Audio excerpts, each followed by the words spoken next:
श्री शिवाय नमस्तुभ्यम। हर हर महादेव भक्तों, जय माता दी। नवरात्रि के चौथे दिन माँ कुष्मांडा जी की पूजा का विशेष महत्व है। पारंपरिक मान्यताओं के अनुसार जो भी भक्त सच्चे मन से नवरात्रि के चौथे दिन माँ कुष्मांडा जी की पूजा करता है, उसे आयु, यश और बल की प्राप्ति होती है। कुष्मांडा का अर्थ है कुम्हड़ा, अर्थात कुम्हड़े के समान छोटे से अंड के भीतर ब्रह्मांड की सृष्टि करने वाली माता। जब सृष्टि का प्रारंभ नहीं हुआ था, चारों ओर अंधकार ही अंधकार व्याप्त था। न जल था, न वायु, न आकाश, न धरती, केवल शून्य था। उस समय देवी ने अपने एक दिव्य, सूक्ष्म और अद्भुत मुस्कान से संपूर्ण ब्रह्मांड की रचना की, इसलिए वे कुष्मांडा कहा जाती हैं। माता ने अपनी शक्ति से सूर्य मंडल की रचना की और सूर्य के भीतर निवास किया। उनकी वजह से ही सूर्य में अग्नि, प्रकाश और ऊष्मा संभव हुआ। उन्हीं की छाया से जीवन का आधार मिला। इनके शरीर की कांति और प्रभा भी सूर्य के समान है। यही वजह है माता कुष्मांडा के पीछे सूर्य का तेज दर्शाया जाता है। माँ कुष्मांडा माता का वाहन सिंह है। देवी को सृष्टि की आदि स्वरूपा, आदि शक्ति और ब्रह्मांड की जननी कहा गया है। कुष्मांडा माता की उपासना से भक्त को स्वास्थ्य, आयु और ऐश्वर्य की प्राप्ति होती है।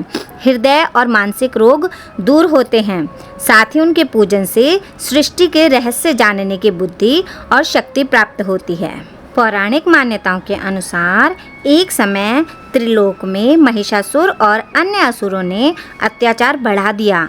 देवता भयभीत होकर ब्रह्मा, विष्णु और महादेव जी के पास पहुँचे। तब तीनों ने अपनी अपनी शक्तियों का तेज मिलाया और उससे एक दिव्य तेज उत्पन्न हुआ। उस तेज से प्रकट हुई माँ दुर्गा। जब माँ ने सृष्टि को रचने के लिए अपने दिव्य अंड कुष्मांड से ब्रह्मांड का निर्माण किया, तब उन्हें कुष्मांडा माता कहा गया। लेकिन असुरों के आतंक से देवता अभी भी व्याकुल थे। असुर राज रक्तबीज, धूम्रलोचन और चंडमुंड ने देवताओं पर चढ़ाई कर दी। चारों ओर भय और अंधकार छा गया। तब देवताओं ने फिर से माँ को पुकारा। माँ कुष्मांडा ने अपने अष्टभुजा रूप में प्रकट होकर युद्ध भूमि में प्रवेश किया। एक हाथ में कमंडल, दूसरे हाथ में धनुष बाण, तीसरे में अमृत कलश, चौथे में गदा, पांचवें में चक्र, छठे में खड्ग, सातवें में जपमाला और आठवें में वरद मुद्रा धारण की। युद्ध भूमि में माँ कुष्मांडा की गर्जना सुनकर शेष असुर भाग खड़े हुए। युद्ध में विजय पाकर देवताओं ने माँ की स्तुति की और कहा, हे आदिशक्ति कुष्मांडा, आप ही सृष्टि की रचयिता और पालन करता हो। आपने हमें पुनः भयमुक्त किया।